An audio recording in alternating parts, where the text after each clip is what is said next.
ischial tuberosity, pubic tubercle, Right here and here. anterior superior iliac spine, Right here. and posterior superior iliac spine. Calcaneus, talus, and the navicular. And then for metatarsals and phalanges, metatarsals 1 to 5. 1, 2, 3, 4, 5. Proximal phalanx 1 to 5. 1, 2, 3, 4, 5.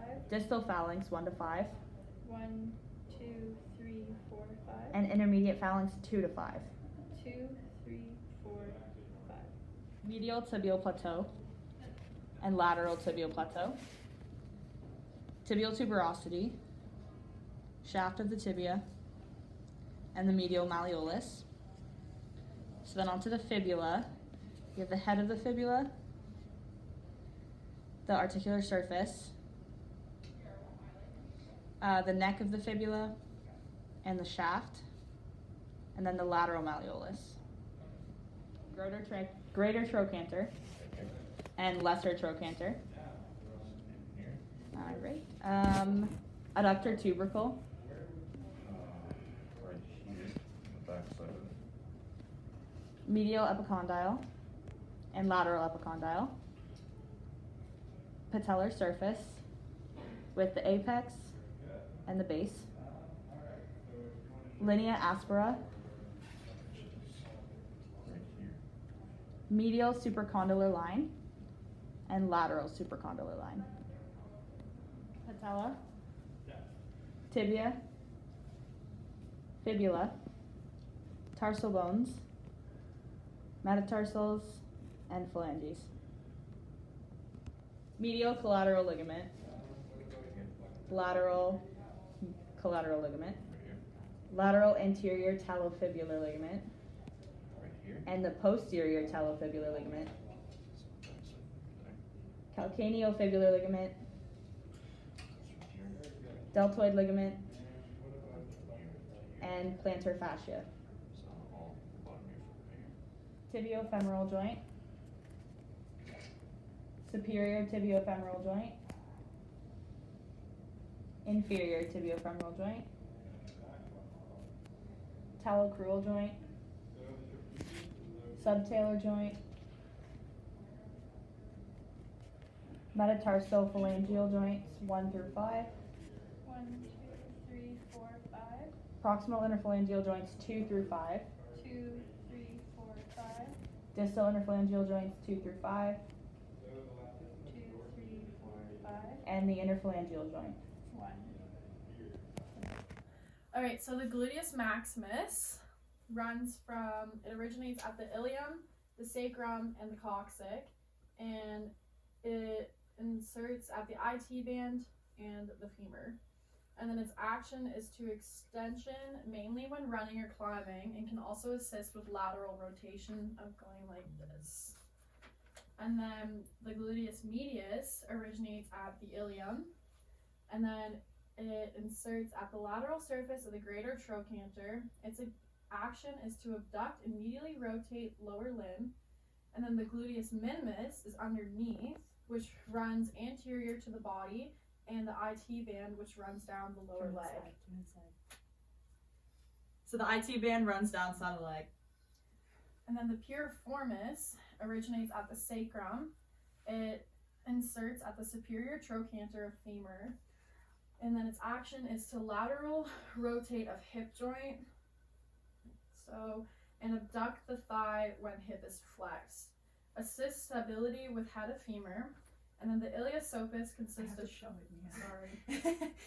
Here's the piriformis. Piriformis runs from here to here. And then the iliopsoas.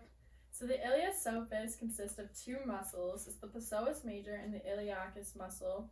And it originates at the psoas major, at the lumbar vertebrae, and the iliacus originates at the iliac fossa, and then it inserts at the lesser trochanter of femur, and its action is to flex hip joint and external rotation of thigh. The quads, the first one is rectus femoris.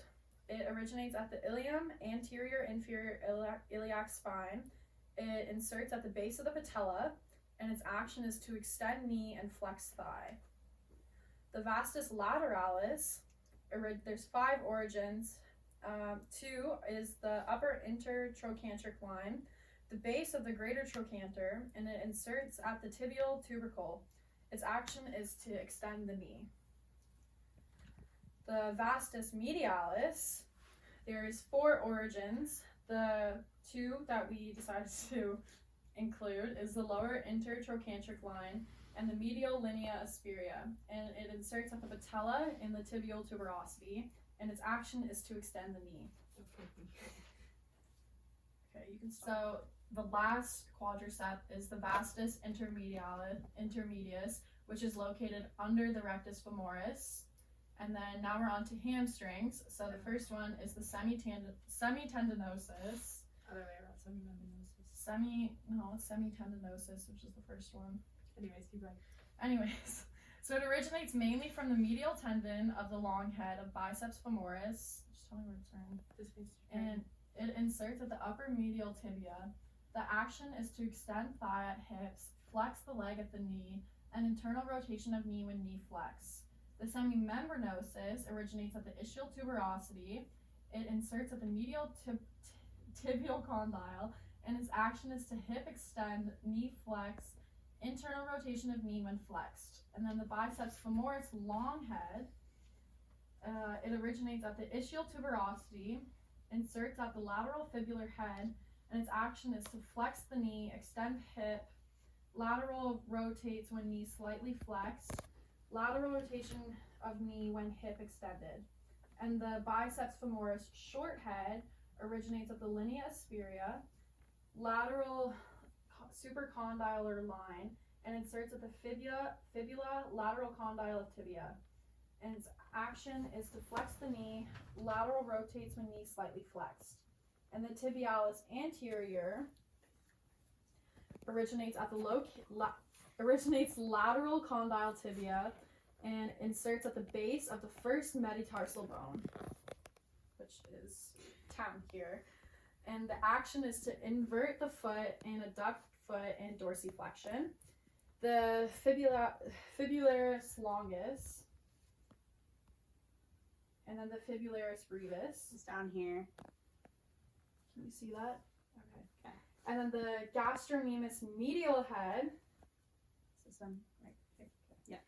originates at the medial supracondyle ridge, adductor tubercle femur, and inserts at the calcaneus. Its action is to plantar flex and knee flex. And then the gastrocnemius lateral head originates at the lateral condyle femur. It inserts at the calcaneus, and its action is to plantar flex and knee flex. The tibialis posterior, and then the flexor digatorium longus, and flexor hallucis longus, which is also known as Tom, Dick, and Harry. And that is it for the muscles of the lower extremity and the insertions and origins.